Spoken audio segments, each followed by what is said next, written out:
course, brings us the perfect opportunity to go to New York City with our interview with Eric Salzman. And he has so much good stuff to say that we really don't have to introduce him much. We're breathless already. Amazing. We've run into the original American rap artist. Yes, it must be. In 100 years ago, yes, and 100 years in the future, people will know Nude Paper Sermon as the original rap music. Renaissance rap.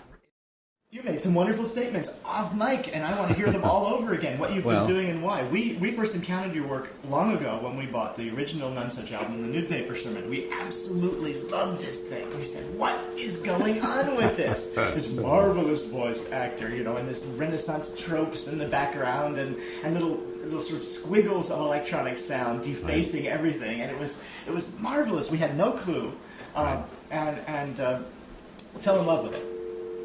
Well, Nude Paper Sermon was a commission from Nonesuch Records. It was the second Nonesuch commission.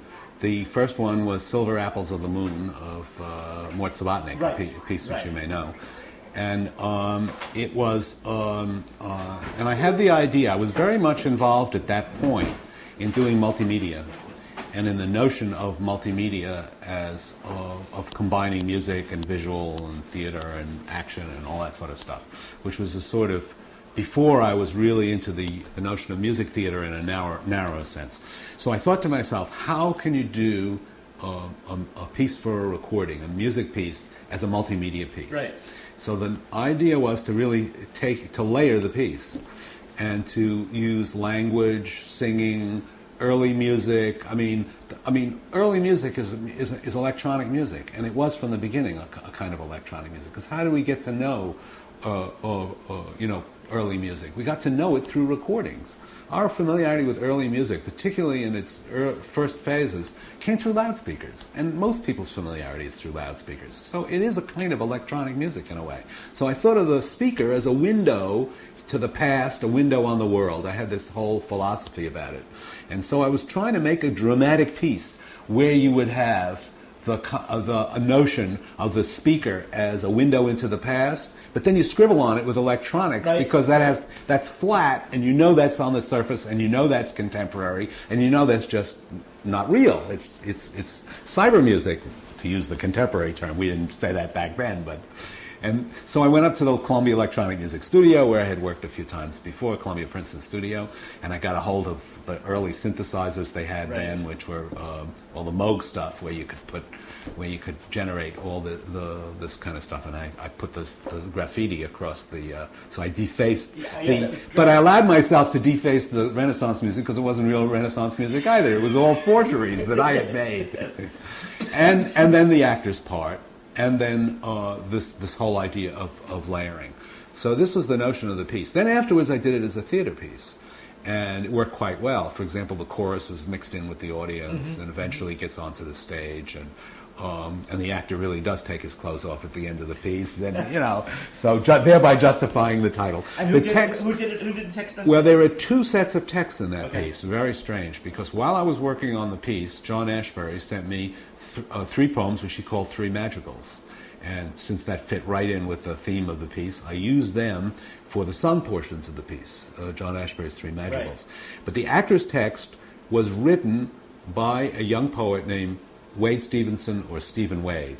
He used both names, and he wrote the text for the piece, for the concept of the piece, and it was a concept of a text for an actor, again a layered text. Dealing with, who tries to use language.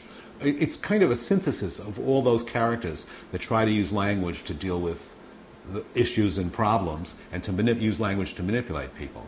So he is by turns a politician, a radio announcer, an MC, you know, you name it. He goes through the whole gamut of familiar types of people that we use, but of course all written in a very kind of neo-surrealist manner, to say the least. These little snippets of text have come back to my mind over the 30 years since that came out. It's a brilliant text. Yeah, the train, and it's a brilliant text. And then I tried to score the text which was a very naive thing to do, because for a musician it may not seem so strange. For an actor, it's like from Mars. You know, when you want an actor when you want a musician to be expressive, you write espressivo in the score. When you want an actor to be expressive, you give them a motivation. You say, well, remember when your mommy died, or something like that, you know? So it's like, so scoring for an actor was a notion that was easy for a musician, but not for an actor. But Stacy is a brilliant technician. Actually, I must say, it was written for another actor, an actor named Paul Hecht, who was a Canadian actor, and who has done the piece, in fact, who did it in Canada a number of times, and recorded it also for CBC.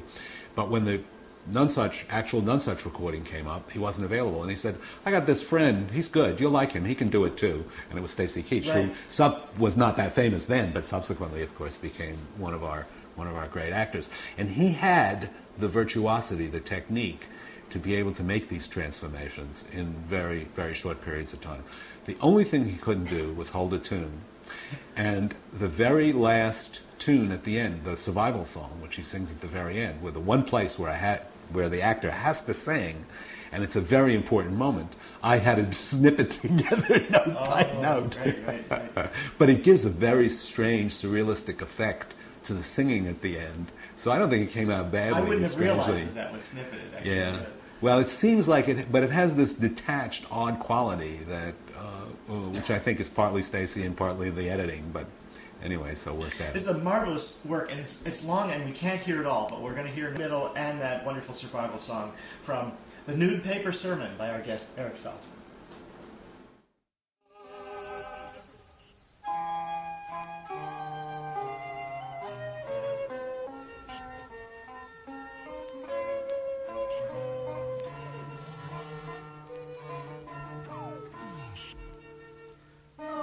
But I am here to ask you about tomorrow. What are you going to be doing? And if you go to Greece, where will you go afterwards? And if you decide to go to Africa, where afterwards? Asia Minor? And if Asia Minor takes your fancy, what do you think you will do after that? How, in short, are you going to solve your life? Is not the number one problem of our time the problem of salvation? Just as it always was. Just as it always will be. For instance, simple problems, like getting up in the morning or going to sleep, or finding the energy to get up. But if you don't find the energy to get up, how can you even go to sleep? The little problems of life pile up, and worst of all, since you know that you can never achieve anything, why do you even bother to begin? And now the news. Easter observed on a Moscow sidewalk. Uranium is boon to economy of Nigeria. Booze marked Democrats' meeting on coast. Whites in Mississippi resigned to Negro takeover. Backlog of drugs awaiting FDA approval. Dew line workers routinely scan the sky. Sailor shot on stage of Chicago movie. Generation gap is found in Alaska. Labor Department maps cut in Job Corps costs. Compliance on prayer found better than bias. Ozark's town is winning poverty battle.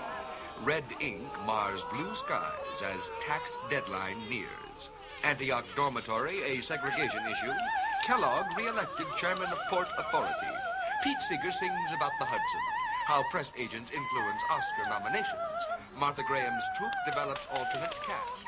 American Antiquarian Society to meet here. Walk over on screen at the New Yorker. Teenage Trio plays ancient instruments here. Ivan Davis plays Beethoven Concerto. Avant-Garde series gives first concerto. TV reports effort to... Next... Machine-made frozen bagels find new market. Assemble it yourself furniture is imported. New Genrick collection is on 7th Avenue. Con Edison pays its 3 top men $120,000 a year. Prospect for oil industries are bright. Archer's 72 for 281 wins Master by a shot. Celtic beats Knicks 97-96 lead series.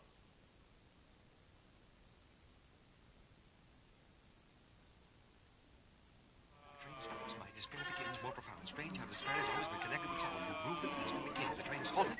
If only I were to know how much is beginning what has already been begun. What are you doing at this moment? Have you stepped out of your apartment? Have you gone on the legs? Brushed your hair against the wood, played with dirt, and so much? The train is standing idle in the station. The moon shine. All the energy is in that light. Big black train feeding into the dirty stillness of the air. The passengers light on the way with the flurries, runners, pigeon. Everyone is carrying some kind of bag. Everyone knows we should be there or should we not. Slowly, with effort, my agitation begins. The train stands quiet and still at work. Quietly having a little station. We move more towards the king of nothing. What my callers, I think, has been called a civilization. In this era of personalization, probable, if not certain, that the values of literature and art and culture and humanity for which we have struggled for so long will gradually disappear. For which we have left with a tabula rasa, a new exploded world. Well, man has always been able to adapt himself to change and shift the images of being for second. In this sense, we should be proud because we are let's getting to be naked. Even if it's only a naked ape, we're being stripped. If not stripped, already.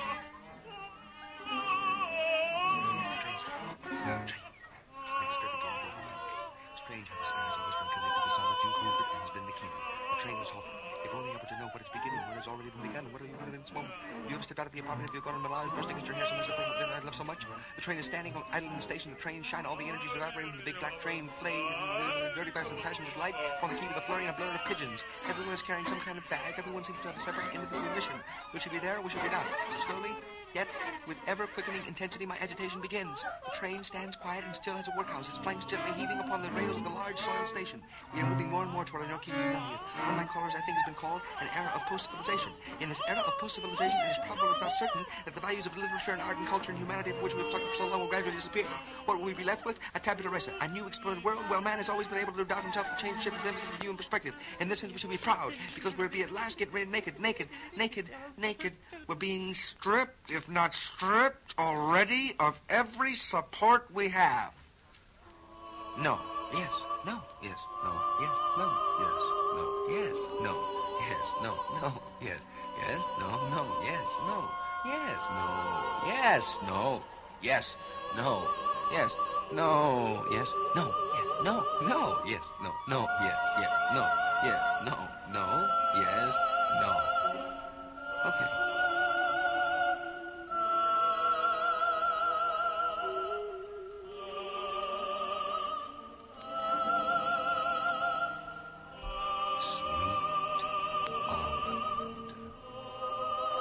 Slightly acid pear. Strawberry. Little thumb of your sex. Fruit of the seas. Oyster to be sucked. Rose of the black mass. Echo. Fish. Half undressed. Two. Tunnel. Hollow. Great smooth medallion. Curl. Ridge. Etching. Warm hollow.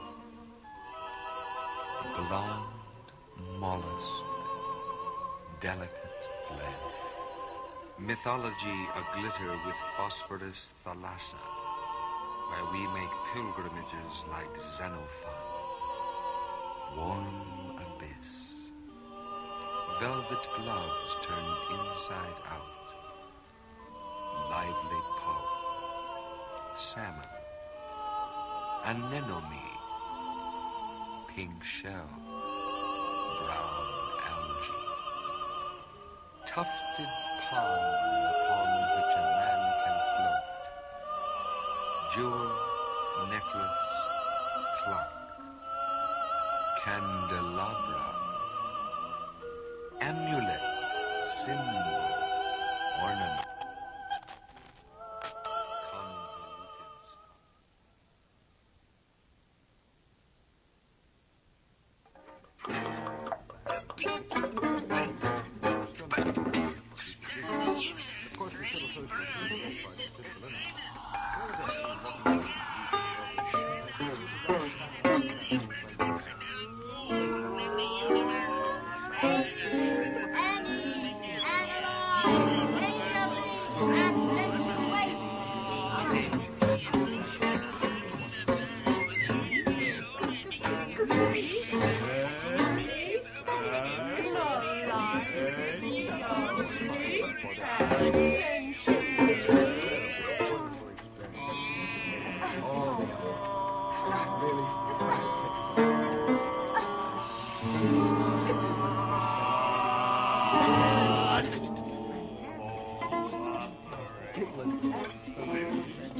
It's a 50-50 chance that we'll survive if we swerve off the road into the ditch.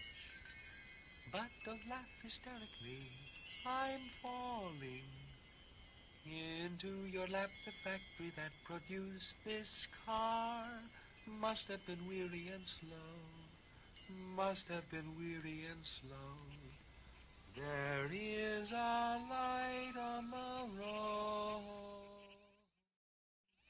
You had quickly glossed over before when you were mentioning this that you did some work at the Columbia Princeton Music Center. Had you been a student there, or had you been a teacher? I was a student at both Columbia and Princeton, not a teacher. I was an undergraduate at Columbia and studied with Yusachevsky and Luning, and was present when the first experiments were being performed with Yusachevsky with the music department tape recorder, or 2 tape recorders. At the beginning, he was present at the beginning. Yeah, I was.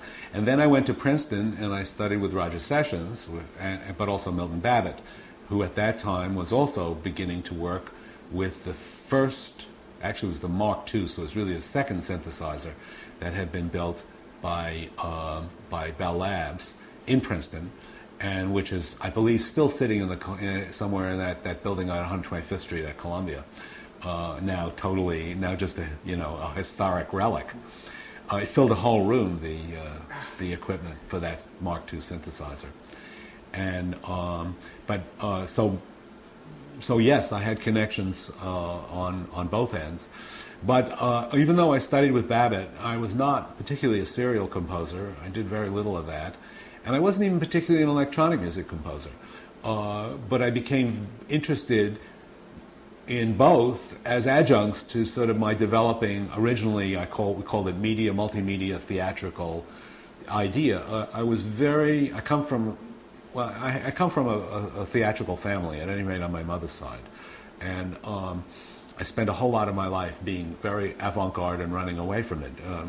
My maternal grandfather was a song and dance man in the Yiddish theater, and my mother was in theater her whole life, and had a children's theater company and arranged all the children's classics and wrote the music and directed it. And they were at town hall every Saturday at 11 a.m. and then during the week they would play Shakespeare for the schools and with songs by my mother and all this sort of stuff. It just really makes me want to hear you do one of your father's song and dance routines. Well, my grandfather's song and dance routines, I can't do those. I can't do those. I never even saw him perform. Although I have pictures of him with looking like a Yiddish Maurice Chevalier with a straw hat and a cane, like this. And somewhere there's a box of all his arrangements. And I remember seeing them and asking, about the words, which were all written in Hebrew characters, but it was all Yiddish. It wasn't Hebrew, but they were written in Hebrew characters. And only later on, many, many years later after he was dead, it occurred to me to ask my mother, who was very old at this time, how could you write the words in Hebrew, which goes from right to left, under music which goes from left to right? But somehow they did. I don't know how. So that whole thing was a bit of a mystery to me, actually. But anyway, I was still interested in theater, and in the end, it was there waiting for me, and I went back to it. And I always felt that, especially in that very strict serialist time of 12-tone music and the early European serialists, that were as far removed from theater as anything you can imagine, and as pure as music or any art can and will ever get. It's like the purest of the pure and the whole thing about theater it's a very dirty art, it's very messy. You open the door to the street and all that stuff comes blowing in. And the audience. Yeah, including the audience and all the stuff with them. Sure, and the audience brings in a lot of baggage too, and none of that was ever taken into consideration at that time in the sort of modern art, modern music heyday. And I always thought, and of course theater and music, new theater and new music had gotten very separated. And there was, at any rate, there was likely to be more music in new theater than there was to be theater and new music. New music was very untheatrical. But I thought that these things should be back together again. It's a great old marriage of music, theater, and dance, of course. Always were together. And I thought that's the way things happen, Baroque music started in the theater, classical music started in the theater, and in a way, modern music started in the theater too, with Wagner and the Pierre Linaire and stuff like that.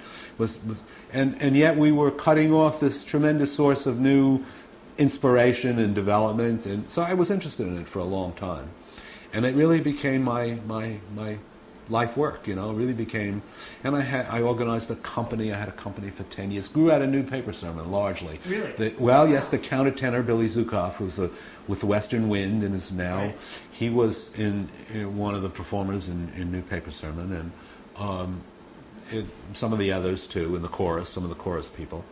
And I also became music director at Pacifica, WBAI, which is one of the Pacific stations in New York, and I started this thing called the Free Music Store, and which was for a while a very big kind of event, broadcast live music event in an old church. Actually, it was in 2 different old churches where everybody sat on the floor and so forth. And I formed the ensemble, and we did a lot of improvisation and experimental work and so on. And, you wore a bunch of hats, though, in those early days. I mean, your hat as a critic is probably where I first encountered your name. Well, when High Fidelity magazine, was it? Well, it was Stereo. I was High Fidelity briefly. Okay. Yeah. I actually started. Yeah, I did a lot of criticism. I started when I came back from school, basically, actually from a Fulbright in Europe. I had written some stuff. Oh, it's a long story. I'd written some letters to my father about modern music festivals, to my parents about modern music festivals in Europe when I was a student there. I went to Darmstadt, and I was at the stage premiere of Moses and Aaron of Schoenberg and stuff like that. Yeah, the good old 50s. I saw Paul Jacobs play the Stockhausen Klavierstück Elf, which is the first time that European serialists incorporated chance techniques, Cagean techniques in their music. And the music was on a huge roll of paper stuck in a big tube of cardboard. And as Paul Jacobs took it out, sitting next to me was a Viennese music critic whose name was, and I'm not making this up, the Count Razumovsky. That wasn't his signature name, but he was the Count Razumovsky. He really was. He was the descendant of the family, and he spoke English. Oh, and also Schoenberg's secretary, another Viennese who was become American, whose name was Richard Hoffman. And I remember one or the other of them said, rock and roll, as he unrolled this huge piece of thing and attached it to the music rack. Rock and roll. Wow. So you came back to I came back. My father, who saw these letters, thought they were wonderful, thought the New York Times should print them, and sent them to the music department of the Times, where the then music editor, a very genial gentleman named Ross Parmenter, who just died recently, actually read them anyway. And so I was invited to submit articles, and eventually got hired as the junior critic there, and where I had the wonderful privilege of reviewing all the new music concerts that no one else wanted to review. Oh, so you got to go to them? I got to go to everything. I got to go to the Fluxus. I reviewed the Fluxus concerts, and I wrote the reviews in Fluxus style, and and I mean nobody cared in those days. It was wonderful. You could do anything you want, even on the Times. And oh gosh, so and then but then I started was having stuff being performed. And also the management changed at the Times. Harold Schoenberg left, and then Taubman hired me, and then Harold Schoenberg came in, and he didn't like that I was performing, and he said it's a conflict of interest. Yeah. Anyway, so I left the Times, and I did my first stint at WBAI, and then at that point Alan Rich was hired as the music critic of the Herald Tribune, the late lamented, very late lamented. Anyway, Alan hired me, so I wrote for the Tribune for a while. And then I also started to do record reviews for High Fidelity first, and then Stereo Review afterwards.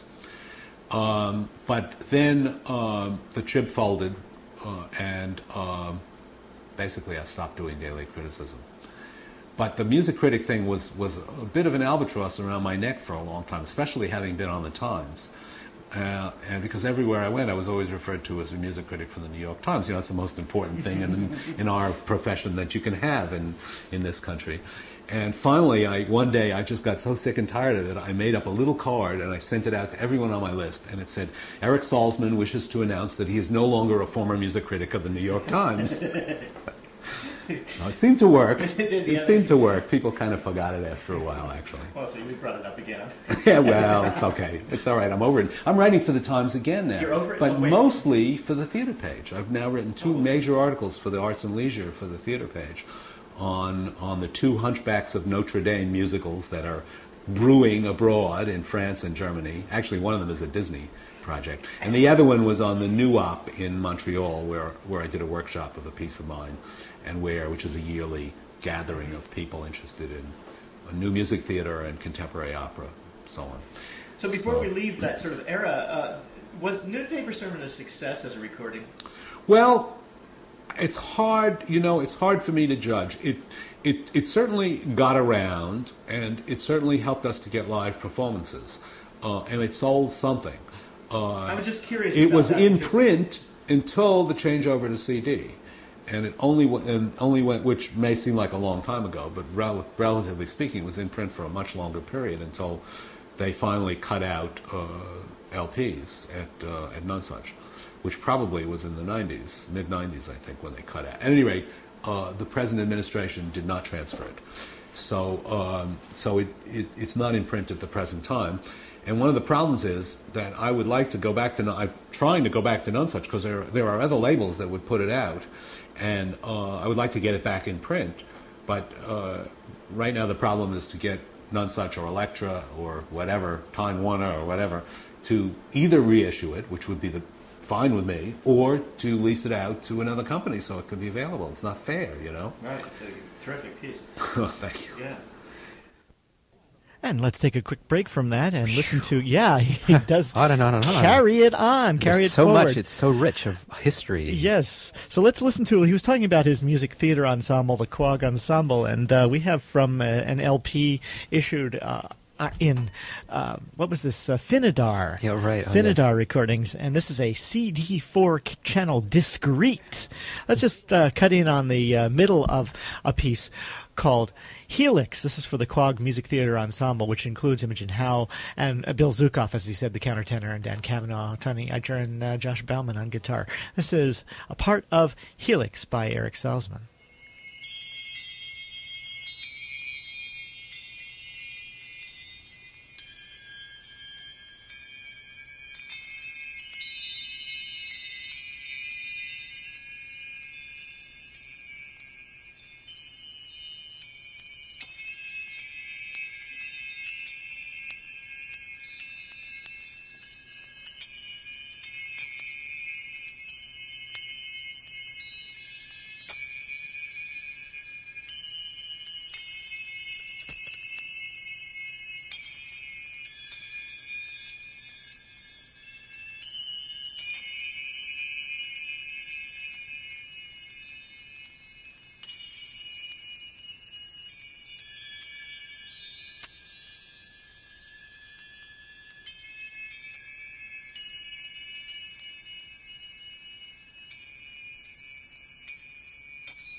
3 excerpts from Helix by Eric Salzman from an old Finnadar LP quadradisc, assuming any of you could decode that with its 40 kilohertz carrier being filtered out by the FM modulators here. Well, that was from 1974. With a great picture of Eric Salzman looking... just like a young bunny. Like a young bunny, kind of like a dark... sort of like Michael Frangel actually looks today. Gosh. Yeah, doesn't he kind of look like that? Never noticed, but yeah, I guess so. Kind of like a cross between Michael Frangel and, what's his name, Meathead from the Rob Reiner. Yeah, Rob Reiner, that's right, yes. Rob Reiner, yeah, okay. Anyway, let's go back to New York and our interview with Eric Salzman. Oh, thank you. Yeah. Well, let's bring you up to the modern times, because we really want to hear what you've been doing recently. Right. And we would like to hear that rant about opera too. Well, we interviewed an opera composer yesterday. Oh, okay. Who thinks that there is still life in the old tub. Well, I have a lot of things to say on this subject, so I'll try to be not too verbose. But let me continue with a little history, because I think it helps. In the 70s, I organized my music theater troupe, and we had our own rehearsal space. We performed a lot at places like the Keach and La Mama, Washington Square Church, those kinds of offbeat places, which in those days was really offbeat. But we had a bit of a following, and we got tours. We toured in Europe also. Some of the performances, at least one of the performances on the Finnadar album, the Wiretap album, right, which is another album of mine, is with the music theater ensemble. It was called real Quog. 4-channel recording. Yes. Well, it was called Quog Music Theater, and it was operative for 11, 12 years. Into the beginning of the 80s. But it became more and more difficult to keep that kind of ensemble going. It was more typical, again, of that earlier period. And people began to drift away, and other people came in. I mean, a number of good people were involved, including some people who you would know. Besides Billy Zukoff, the countertenor, Dave Van Tighem started in, the percussionist and composer, began his music theater performance art career with us. And there were many other people that went on to do interesting things. It's interesting because we worked with David Van Tighem in that era too. We worked with, when he was with Judith Scott Dance Company. Oh, yes. We were also working with him then. Well, he literally started out in my music theater company. That was the beginning of his career. And in the early 1980s, I had the idea of a music theater. That is a place where you could really do things on an extended basis. Unfortunately, it was just the time when real estate in New York began to take off. And everything in New York ultimately is about real estate. So, certainly in Manhattan. And it was the days when you could easily get a church basement or, some loft somewhere and just say, okay, this is ours, we're not going to do stuff here. Whether it's legal or not, we're just going to do it. Right. Kind of were beginning to end. And at the same time, I ran into someone from Philadelphia, a woman named Marjorie Samoff, who wanted to do an opera festival. And I convinced her not to do an opera festival, but to make it a music theater festival. And I was already formulating in my mind, especially considering that I had already come to the conclusion from the work that I was doing both on my own. Oh, I should also say something else before I say that. I started a series of very unusual collaborations with another composer, and we did the words and music together. And we wrote 5 or 6, actually, small music theater pieces together. And that composer, my collaborator, is Michael Sahl. Which is interesting because Michael has been a guest on our show. Okay. So he actually came to Vermont. Well, Michael and I did a bunch of projects together. And Michael's music, particularly at that time, was more strongly influenced on the popular side than mine was. So we had this kind of mixture of avant-garde elements and popular elements, but in a very small scale, poor theater. 4 performers, 3 musicians, that kind of thing. Basically that kind of size thing. And we found immediately that the most receptive places to work were off-Broadway theaters. So we worked with Joe Papp at the Public Theater, we worked with Ellen Stewart at La Mama, Washington Square Methodist Church, the Peace Church, WBAI, which I still had affiliations to. What year are we talking about now, roughly? Mostly, this is the same period as my music theater group, okay. 70s. Yep. 70s, into the 80s. So I did this whole series of pieces, and they were performed a lot, and some of them were recorded as well, either for radio and broadcast. At least two of them were radio commissions. One was commissioned by WNYC and was distributed by NPR. That was Civilization is Discontents. Most widely performed of all those pieces. And got big radio play, also in Europe. It won a Prix Italia. And the other one was commissioned by the station in Santa Monica, which is KCRW. Yeah. And that one was distributed by what was then called American Public Radio. I guess it's PRI now. Yes. And so again, that was another aspect of it. So also I was doing a lot of stuff for Nonesuch at that time. So between the records, the radio, I was working in all the media for new music except classical music. Not just theater, but also the whole new recordings, right. Public radio, and a little bit television. We did a piece for public television in New York. I did a piece with a visual artist named Stan Vanderbeek called Feedback, which was done by the Music Theater Group, one of the first experimental pieces for television. Then we simulcast it with BA. It was a very exciting time. You could do this stuff then. And money was around, and experimental stuff was around. There was a big audience of young people. It was very exciting. So, in the early 80s, I met Marjorie. She wanted to do an opera festival. I said, no. The way to go is music theater. I said, theater is where the interest is. Theater, you find incredibly talented people who don't have big operatic voices, but they're good musicians nonetheless. Not all, of course, but there's more openness and flexibility, and you have a much bigger range, and it's much more in the American style and taste. And also it's connected, new theater, experimental theater, it also connects right away to the modern dance world, and there is an audience there, and it's a whole social dimension to this, as well as places where you can do interesting work and so on. And basically that's what we did.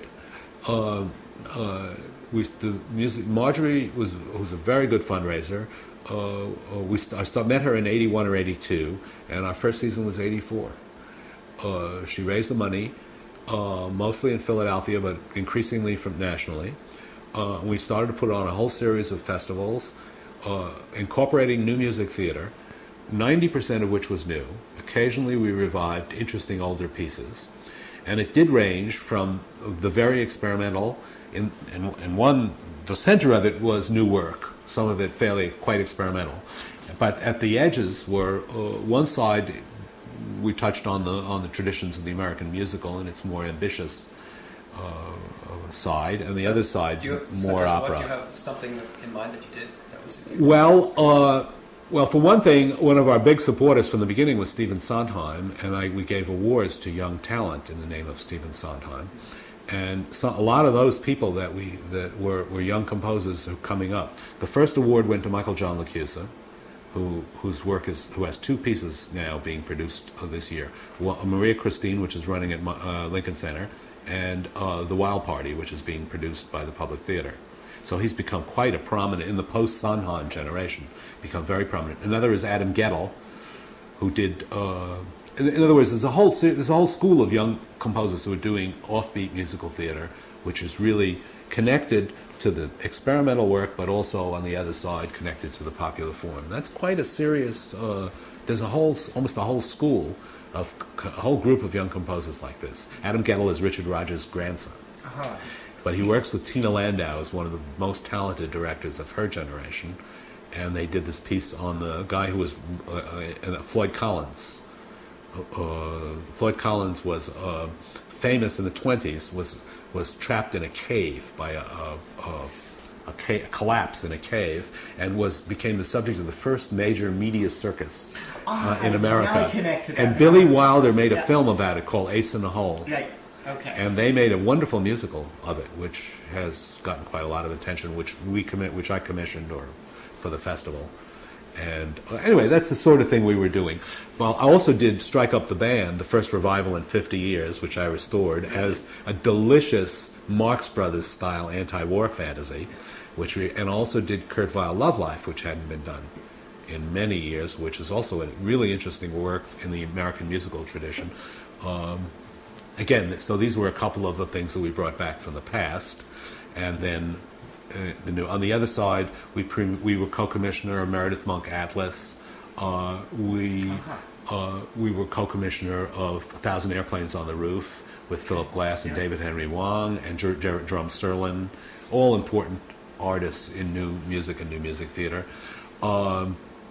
So those are I did several pieces with Paul Drescher from the Bay Area and Rindy Eckert, the performer and himself a composer. So again, it was quite a big range of stuff that we did. The first year of the festival was '84, and I left in '95. I left for a whole lot of reasons. The festival has bought an old movie theater and renovated it, and basically is not a festival anymore. It was a change of direction. So I left for basically artistic differences. Where is the theater? It's in downtown Philadelphia. It's an old movie theater, and it has changed its name to the Hal Prince Musical Theater. It wasn't the Theater of the Living Arts, was it? No. TLA. I don't know.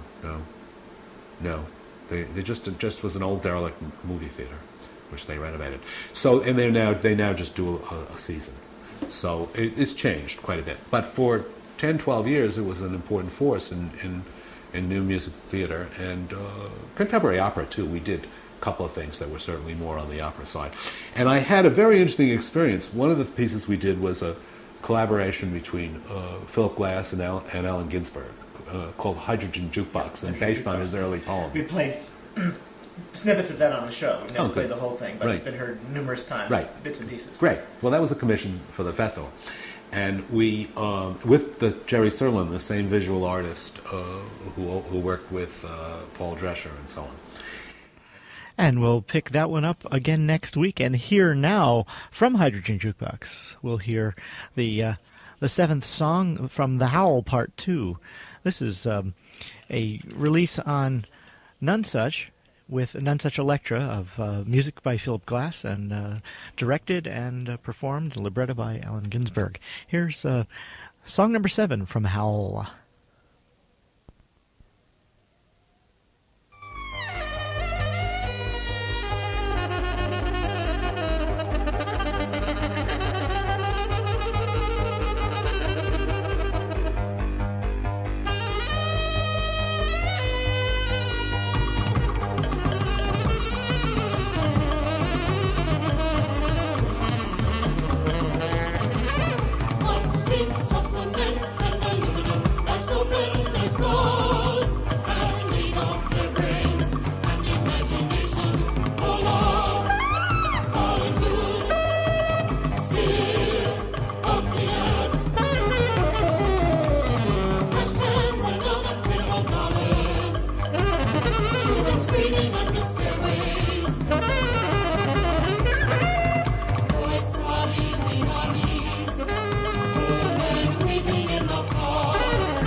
my dream angels. Crazy in Moloch, cocksucker in Moloch. Lack love and manless in Moloch. Moloch who entered my soul early. Moloch in whom I am a consciousness without a body. Moloch who frightened me out of my natural ecstasy. Moloch whom I abandon, wake up in Moloch, light streaming out of the sky.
Song 7 from Hydrogen Jukebox, the amazing part of Howl, Part 2, poetry by Allen Ginsberg. The expurgated version. the syllabically expurgated version. Yeah.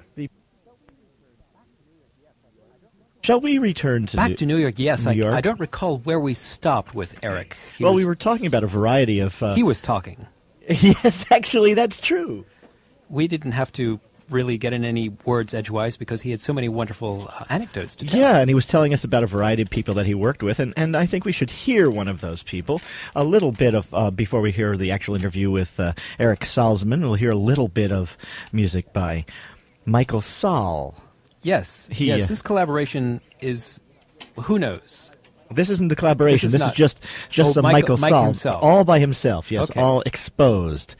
So, yeah, sure. I mean, that's exactly right. So let's listen to just a little bit of the end of, oh gosh, this is a piece called Symphony Number 8. Serenades. Just a little bit of the end of Serenades. Music by Michael Sahl.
And anyway, at the end of, we used to have a meet the artist kind of feature at the end of certain performances.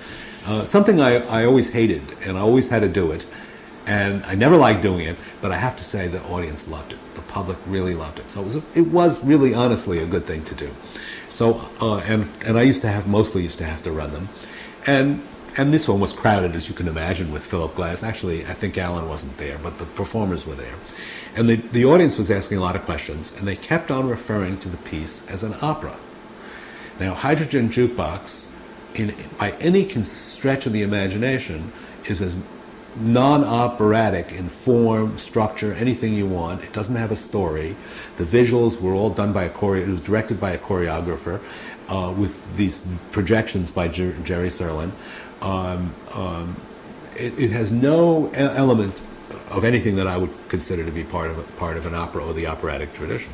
At least so I thought. So finally I said, why are you people calling this an opera? Why is this an opera?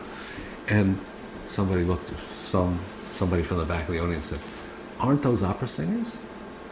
And I thought to myself, that's it. That's the difference. An opera is something that's sung by opera singers. Yeah.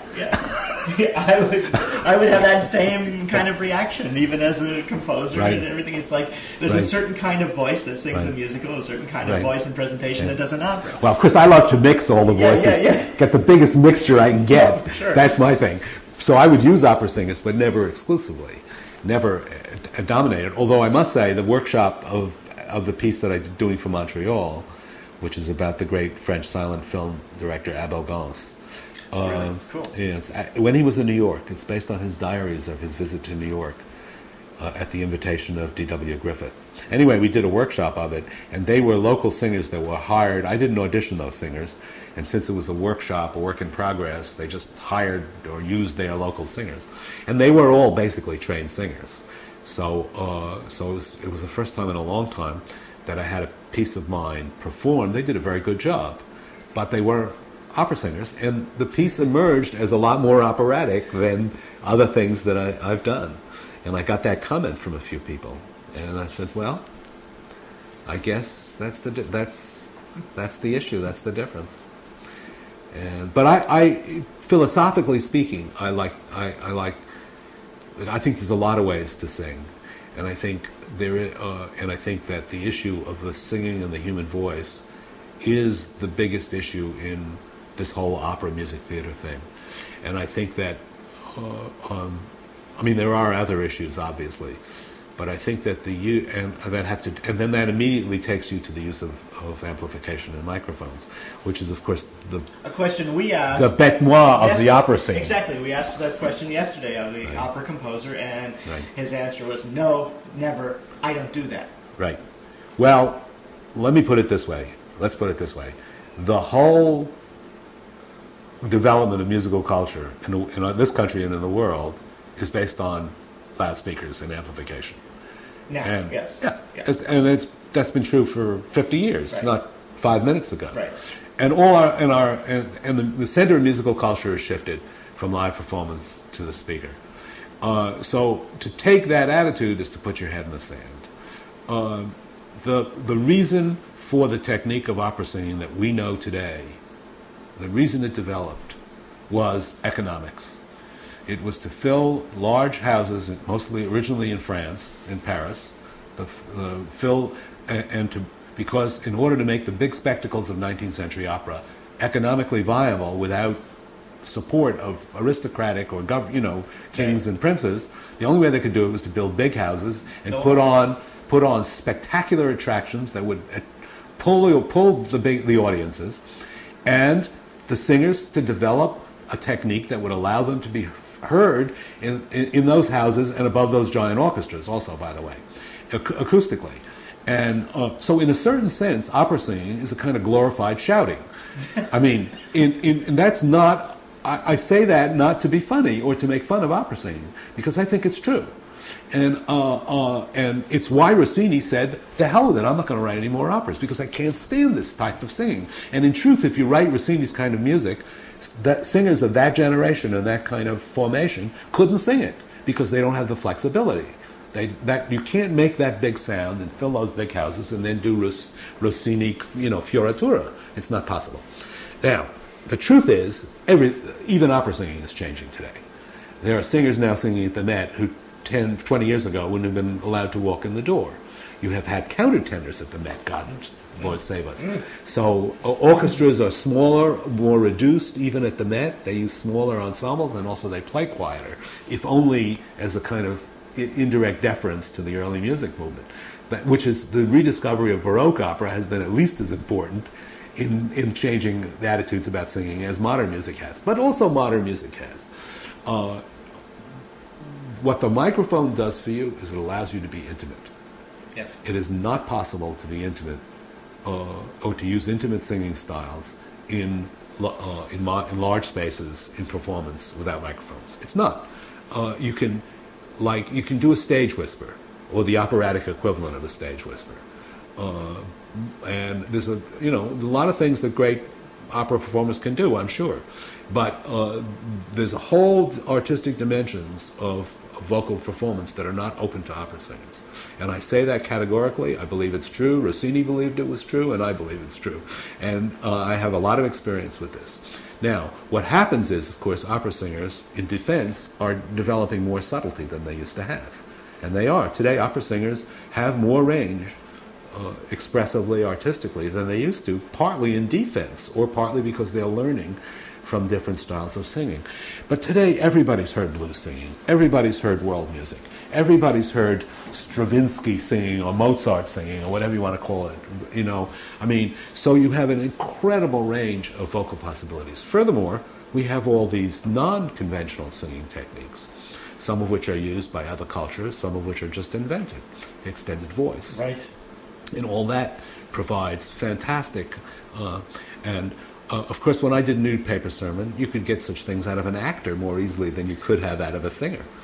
And in a way, that's why Stacy's range in that piece is almost like some crazed extended voice singer. And he goes off into and he did everything I asked him to do. On the piece called Wiretap, the actual piece. The piece, yeah. Yeah, the voice on there, now that's all recorded and manipulated, but that's a dancer. That's Daniel Nagrin's voice.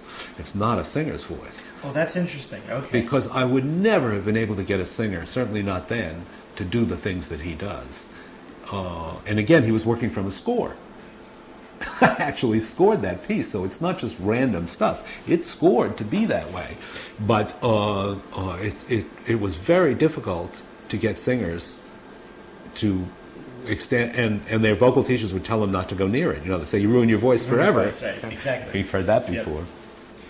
So what are you actually writing now musically? What are you yourself doing?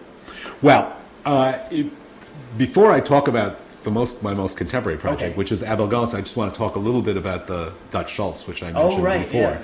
Last words. The last words of Dutch Schultz, because it's a piece which has been done widely in Europe, and and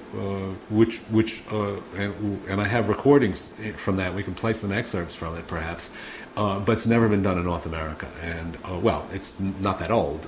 It premiered a year and a half ago in Holland, actually, and has toured as well. And the performer is from New York, Theo Blackman, and the director and co-creator of Valeria Vasilevsky is also from New York. The other performers are from Holland or wherever they were from. They were actually all found in Amsterdam, but they're not all Dutch. It's a piece it's based on a documentary text of the gangster Dutch Schultz, who was shot by a rival for, I guess he made his money originally in Prohibition, but after Prohibition he turned to the numbers racket. Anyway, he was shot by a rival, but he didn't die right away. So the police had him in a hospital in Newark, New Jersey, and they were grilling him, trying to get information. Who shot you? Get information about the mafia that day, to get an opening to break into the underworld. And he was basically true to the gangster code and didn't give a lot away. But he was also dying, and he was, in a state of what's the word? Dementia. Delirium. Delirium. Yeah, delirium. Yeah. So the whole thing is like 3 days of ravings, which every word was written down. Every word was written down, and it's so. And it's like a stream of consciousness, surrealist gangster poem. It's a fantastic document. A document, by the way, that interested William Burroughs very much. And some people may know that Burroughs did a version of it, which he wanted to do a film, and turn it into a film script. But our project doesn't have a lot to do with Burroughs, although we used recordings of Burroughs' voice to represent Dutch. Great voice for that kind of thing. Yes.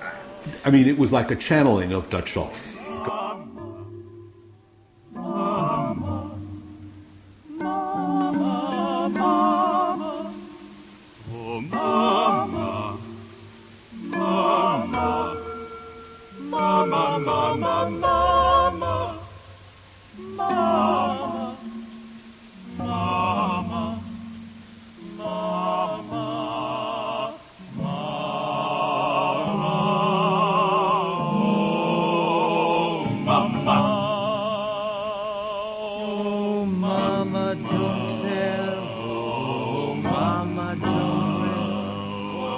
That is the one that done it, let me get up. That is something that should not be spoke about. Mama, mama, won't you please let me out? Look out, Jack, for Jimmy Valentine. Look out, for he's an old pal of mine. Move on, Mick, and Mama, too.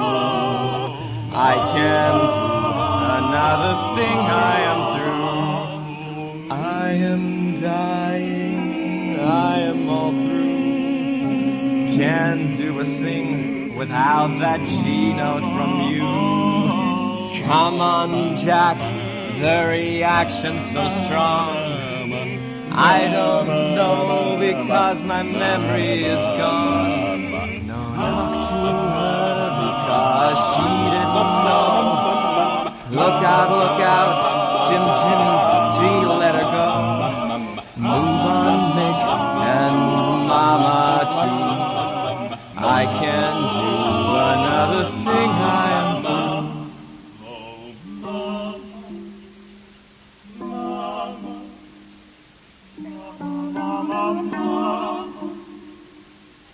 My little Arthur in his corduroy cap. My baby boy, my little joy. Sweet cowboy,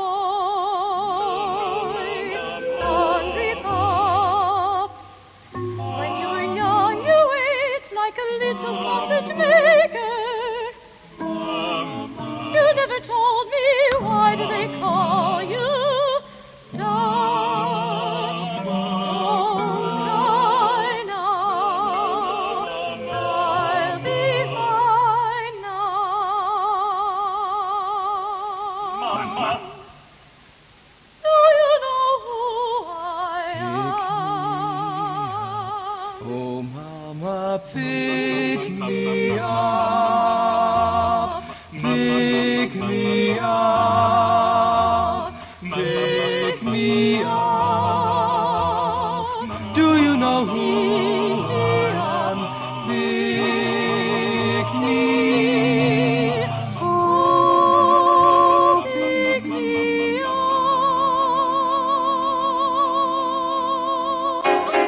I mean, it was like a channeling of Dutch Schultz, because he was a gangster writer, Burroughs, and his voice just, you think you're hearing Dutch Schultz. I think a lot of people, when they heard that, thought they were hearing the real voice of Dutch Schultz.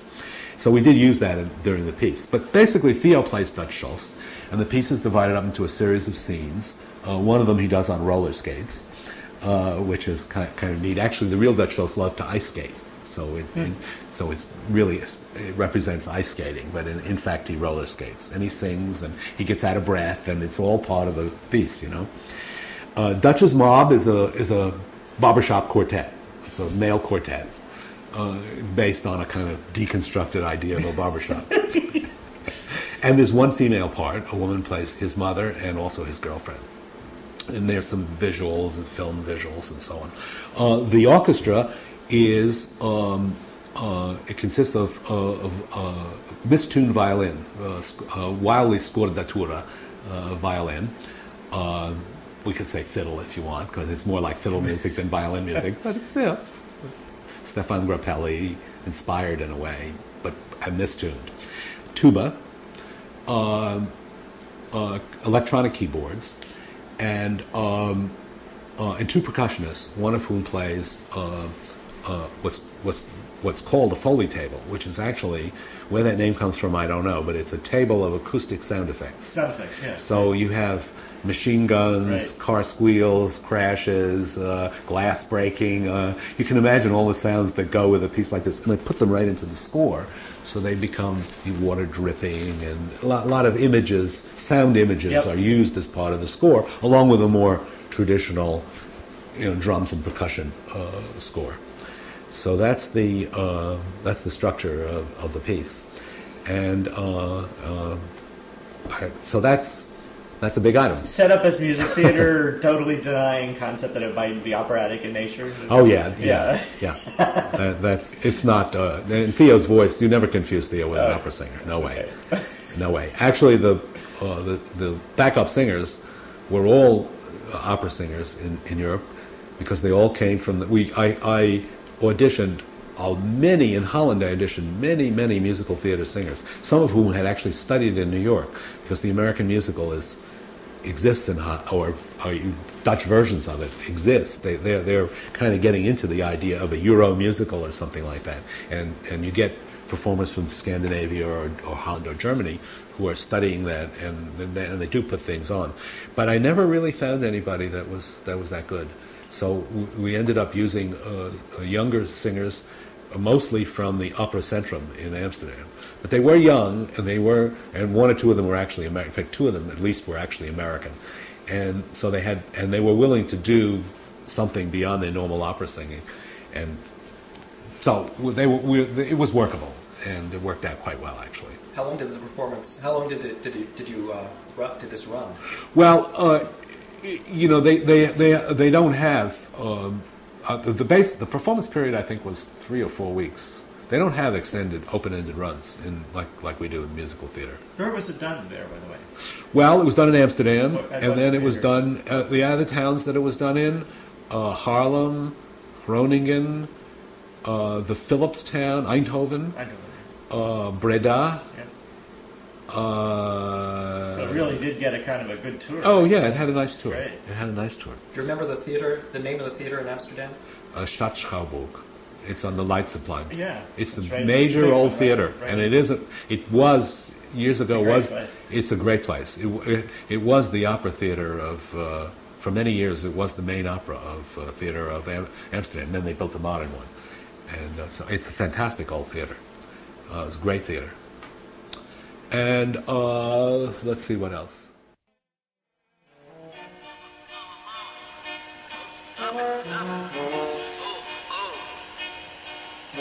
Sure, Mama. And any other papers. Now listen, Phil, fun is fun. Please. Papa, what happened to the 16? Oh, he done it. Please, John, please.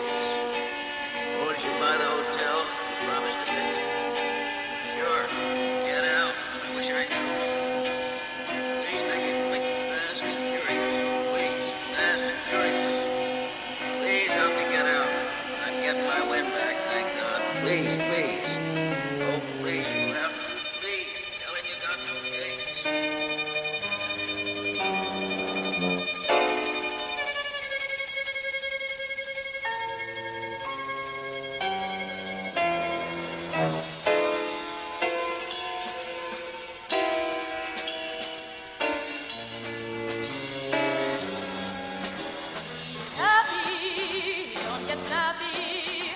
Was it Frankie or Henry? Who was it? Oh, please, please, do this, do this. Didn't meet him, didn't even meet me. Love a bit what I say. Oh, who was it? Who was it? Oh, please, please, do this, do this.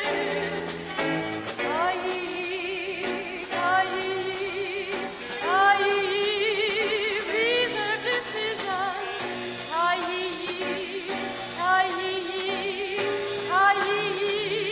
Reserved decision. No police who cares when you are through.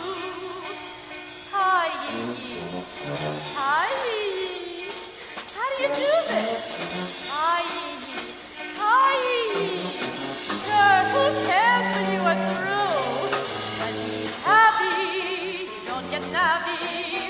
Was it Frankie or Henry? Who was it? Oh, please, please, do this, do this. Didn't meet him, didn't even meet me.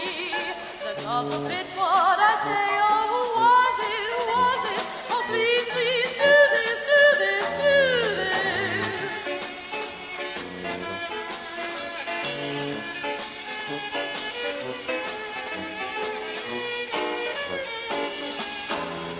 Didn't meet him, didn't even meet me. The love of it, what I say. Oh, who was it? Who was it? Oh, please, please, do this, do this, do this.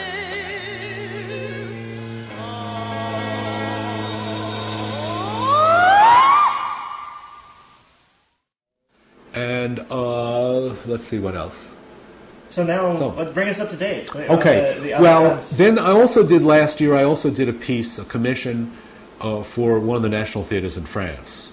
It's a piece that in English I call it Wolfman Prayer. The French name is La Prière du Loup, and it's a piece about a man in a cage who may or may not be a man. I mean, he may be a wolf, he may be a man. You never really find out. At any rate, it was the first time I'd done a piece in French, and the director of the Montreal ensemble Chant Libre, which means free songs, is a singer, a woman named Pauline Vaillancourt, who is quite well known as a contemporary music singer in Canada but also in Europe.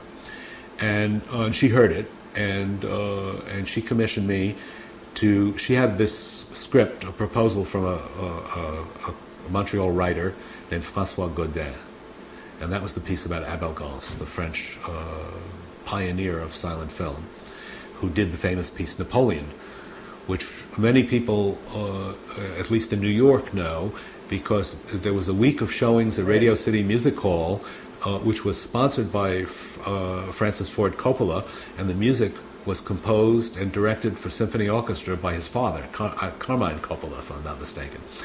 And Napoleon was this incredible piece with 3 screens and everything. But this actually, the historical period when these events take place is 1920, which is 6 or 7 years before Napoleon. He had already done some interesting films, an anti-war film called, there's one called La Houle, and the other one, I can't think of the name of it at the moment, but he'd done some interesting films that had gotten people's attention. One about the ghosts of all the people killed in the First World War coming back to haunt the living and so on. And D.W. Griffith wanted to distribute Gance's films in America because there was the theory, which actually turned out to be true in a different way, that silent film was a universal medium because language wasn't important. So I think it was a real kick, the idea of doing a music theater piece about a great artist of silent film. Yeah. So, but on the other hand, we also got involved in the idea of taking this early form of technology, and there's a wonderful software company in Montreal that does holographic projection, and the actors can move in and among it, and they can even do live holographic projection, so they can have a camera on someone off in another place interacting with a live performer. And since there are dead people as well as live people in our piece, we thought to integrate all these ideas. And it was Gance in New York, and there's also Gance. Well, Gance's great love of his life had just died, so he got on a boat 3 days after this woman died of an influenza epidemic. But then when he was in New York, he got involved with an American girl who was an actress and also became a very important film critic. And she was the daughter of a then famous Broadway playwright named Channing Pollock, and her name is Helen Channing Pollock. And I did a lot of research on her. I found out more about her than the playwright knew, because I found stuff in the public library on her. I found her publicity pictures and everything else. So her character has been developing quite strongly, and it's a piece about old world and new world, about art and commerce, about old technology and new technology. But it's a big project. It has like 4 principals and several minor characters, a rather large ensemble. Well, large ensemble, probably 5 plus the 3 minor characters, so it'll probably be an ensemble of 7 or 8. Now you said earlier that, and I'm not sure whether you said it about this piece as well, that these are commissioned works. It's commissioned. And who is the kind of person or organization that commissions these sorts of things? Well, I mean, I should say that that the Dutch Schultz piece we got a composer librettist grant from this country, from a major foundation, the Flagler Carey Trust. Yeah, right. So that was commissioned here, even though it was premiered in Europe.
Don't make no bold moves.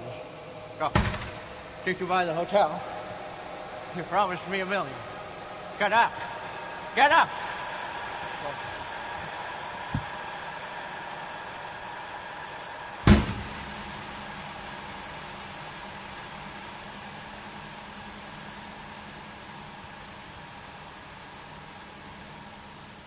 Did you hear me?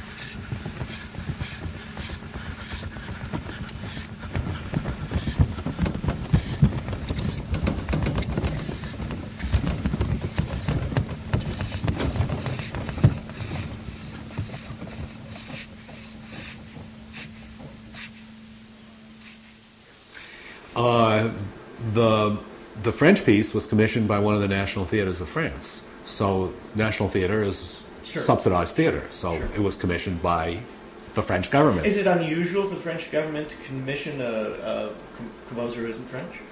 And if that's... It's not very common, but it can happen. Okay. There's this idea about the French being so chauvinistic, which is really incorrect. The French are not chauvinistic. Anybody who is willing to try to speak some French and can relate to the French cultural scene is welcome to participate. And the French have always honored non-French artists. First of all, the whole great school of Paris in the 20s were all people from elsewhere, mostly.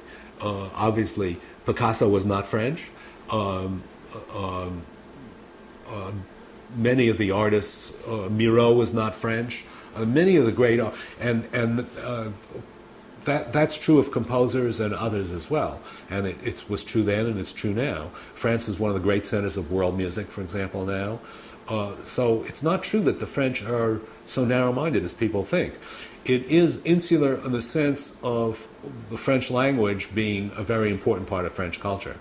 And the French don't speak English very well. And they are the one big area of resistance to English as an international language, although younger people do speak some English. But then I don't know an awful lot of Americans that are so fluent in French either. The two languages are very, very distant. Even though they share all this vocabulary and history, in structure, in mode of thought, in pronunciation, in rhythm, from musical points of view, French is hard. I find French hard, and my French is okay, and I work in it. But it's not easy, and I see French people struggling to speak English. So, again, they can be more open than we think. And it is the new Europe now, you know. Things have changed a lot. So, there's that. Actually, it was more unusual to get the commission from Montreal. Well, yeah. Than it was to get the commission from France. Because we broadcast from Vermont, we are quite aware of the very intense political situation. There is a political situation, and the French Canadians do feel incredibly overwhelmed by what they call Anglo-Saxon culture, both English Canadian and American. And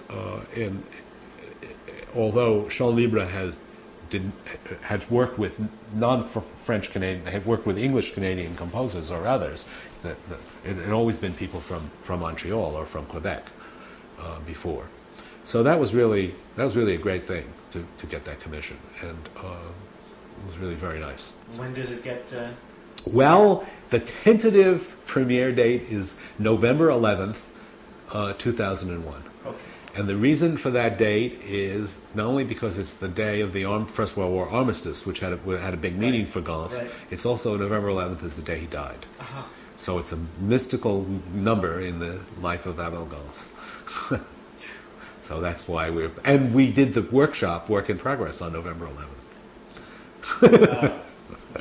It's a whirlwind tour through what you've been doing for the past 30 years. We've got to wrap up, and I think we do. We have to look at these numbers here on our counter. It's a very much of a muchness. Yes, but where? Give us sort of a prediction of where some things are going, where some new music is going, because you've moved really seriously from your place of kind of being familiar with the avant-garde and being at Darmstadt and being the critic and the person who listened to all of this stuff to a distinctly different direction, a direction many composers didn't go. Certainly your collaborator, Michael Sahl, is one who's gone in much the same direction you have. Yes. Are more and more composers going to be going away from that mid-last century stuff? Well, of course, for a while you heard all this talk about postmodernism, and people don't use the term so much anymore. But obviously, there has been a reaction to the purity of modernism, and there's a clearly defined need for a performance art which connects music and theater, and dance too. Though that connection's more long-lasting, was less, but to reestablish that connection, and it's also. Another thing is that music theater as an art form has suddenly become worldwide. It's taken over. One finds it in Europe, all over the place. New small companies being formed, composers doing various forms of small-scale opera or new music theater. It's very widespread. And also people who are not necessarily not in music, also moving towards music.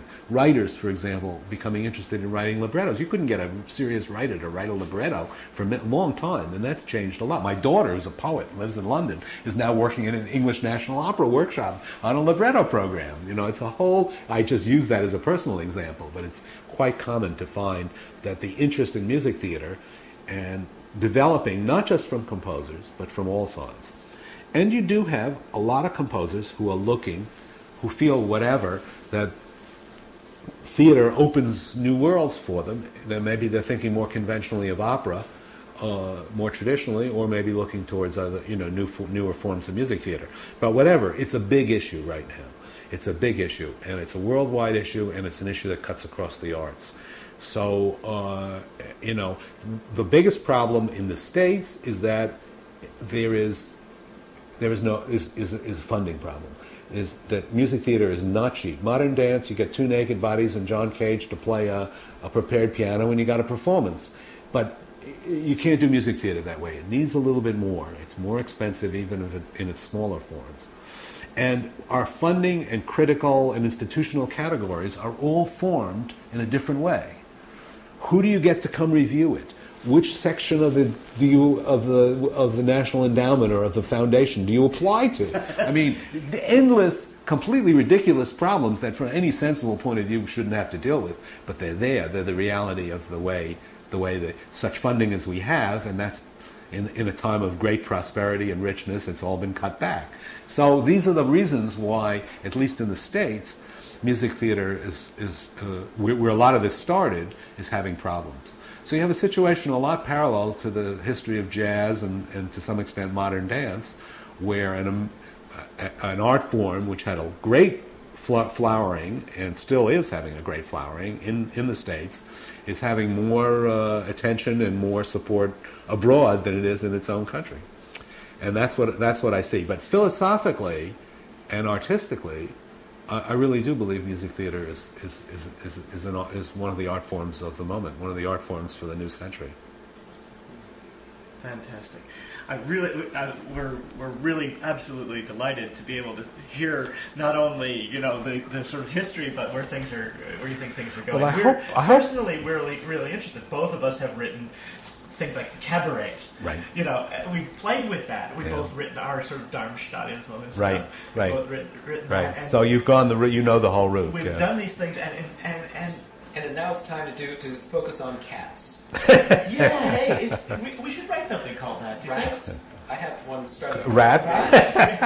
I think could go bats. With my vampire opera. I'll go for bats. Yeah. Bats are very popular now. Eric Salzman, thanks very much. That's great. Martha Graham's troupe develops alternate cats.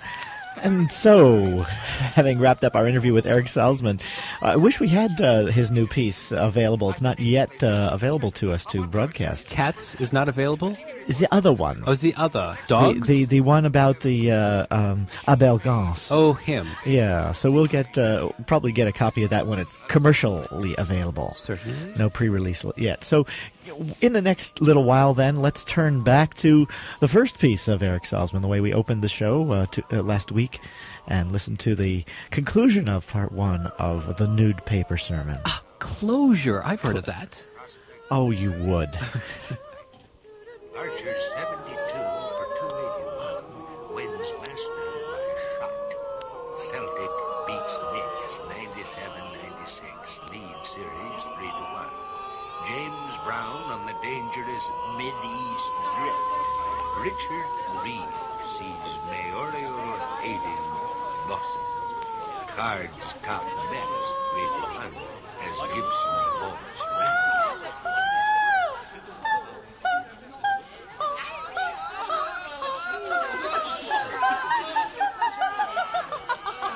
Give yourself to me, da da da. You belly a red box, dum dum dum. A white movie screen, la la la, loo loo loo, lud lud lud. And I am off, doll doll doll, forever beating against it, la la la la la la. I have no guide.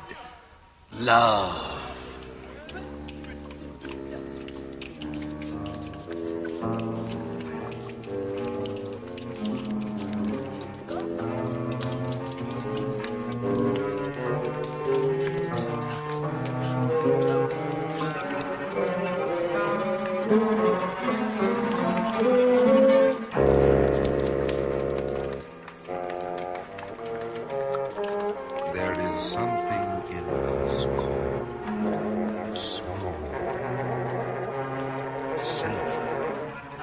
and it longs to participate as it once did, if it is to be so.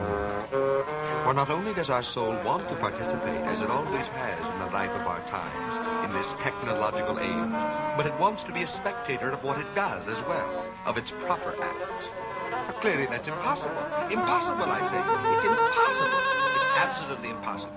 Yet that's precisely our modern dilemma. Oh, how much we all want to act, to do something, involve and engage ourselves. Perhaps what we want is a sort of metamorphosed body, a grand, objective, and shining body, a towering skyscraper of a body in which we could really believe, built in such a way that our emotions, when they slip out of us, will have some place to go. And what we have most personal and private within us, our emotions, will be united with something else, a body that isn't ours, that will hold up under pressure, will not be dented, gashed, deflated, or exploded by those very emotions. Upon this new, strange body, as upon a movie screen, our various emotions will flicker. They are so ephemeral, be embodied, projected, revealed. Above all, they will be made to look objective.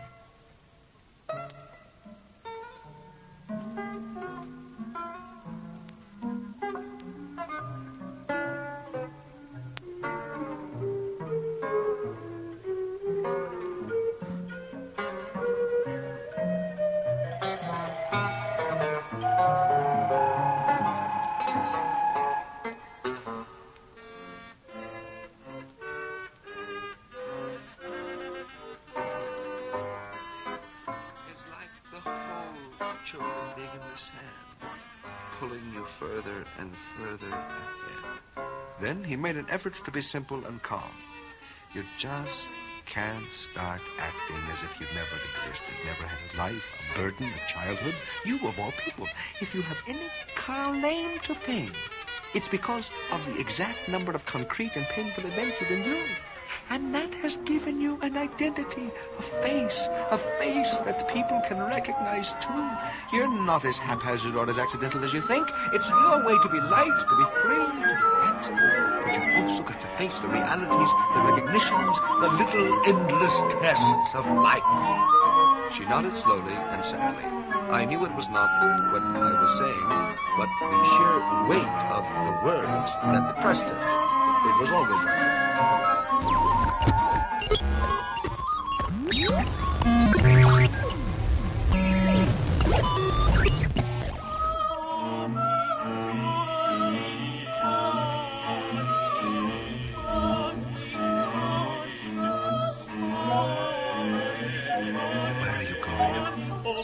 Let's go somewhere else. Where? Oh, anywhere, just to get out of this mess, this space. Who's that man standing over there just outside of the shop? Where are you? Explain yourself. I can't. In America, everything is prefabricated, even language. We live like the apartment buildings are made. We feel like the steam rising out of the manholes in the street. Something extra and spurious.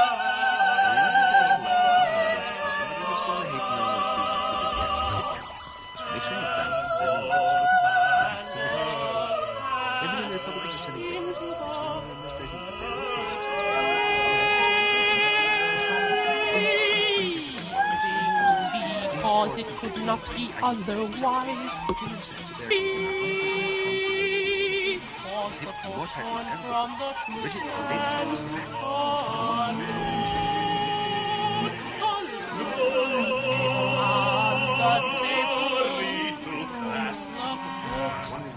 the country, where things are good. These young people, the artists, the intellectuals, we increase back in the country.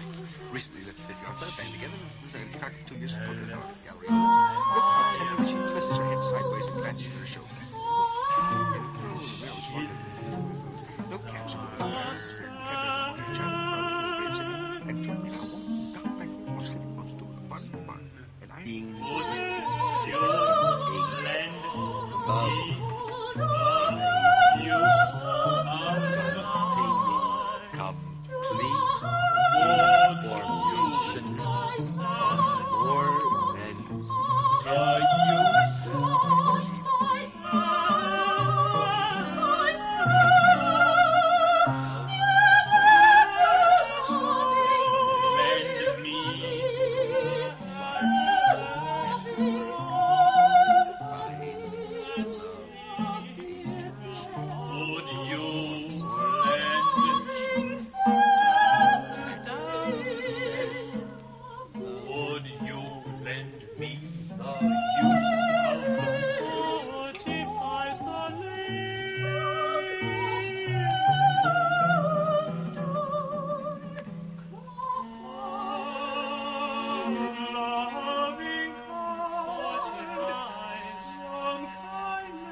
years above. The possibilities were supersonic gasolines and fantastically conceived electric organs. Dennis McLean just won his 30th game, an unusual feat for a pitcher.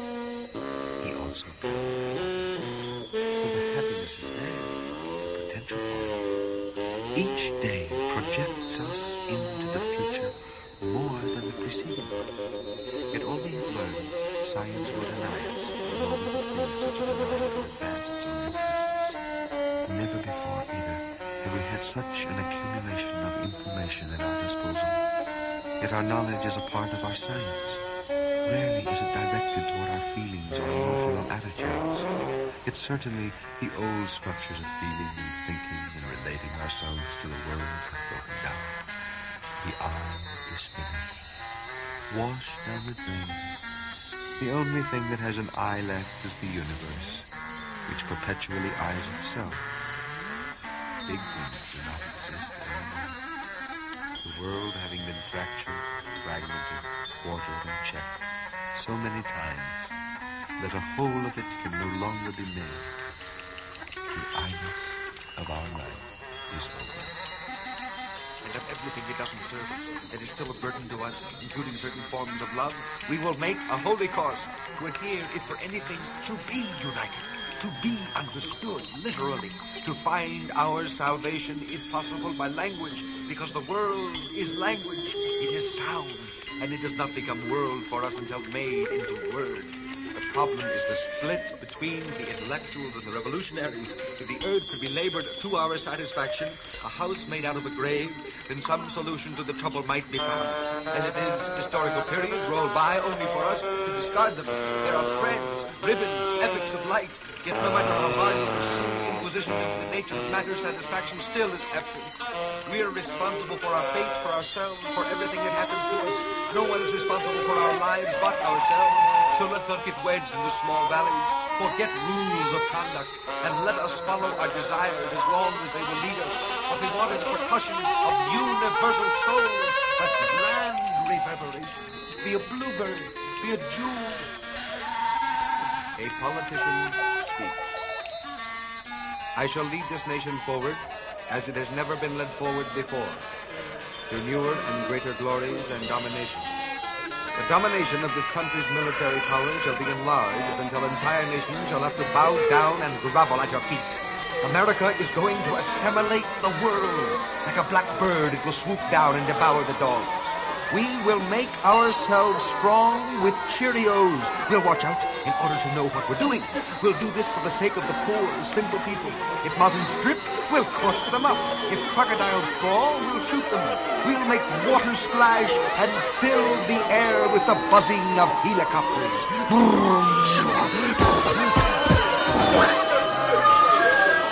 Our power shall overcome. Our H-bomb, now we're approaching the main swamp. Prepare to exit and execute the plans. We're in position. Detonate yourselves for the glory of America. America the free. Not the poor people of the world. If they were so good, they wouldn't be so poor. It's time to dine. Calling all personnel.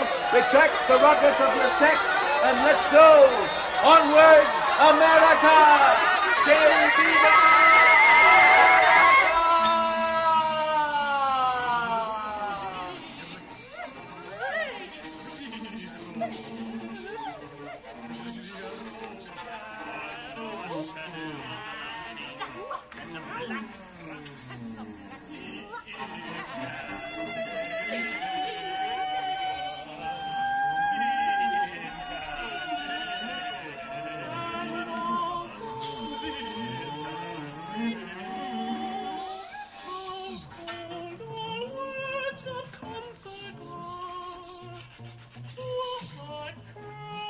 Oh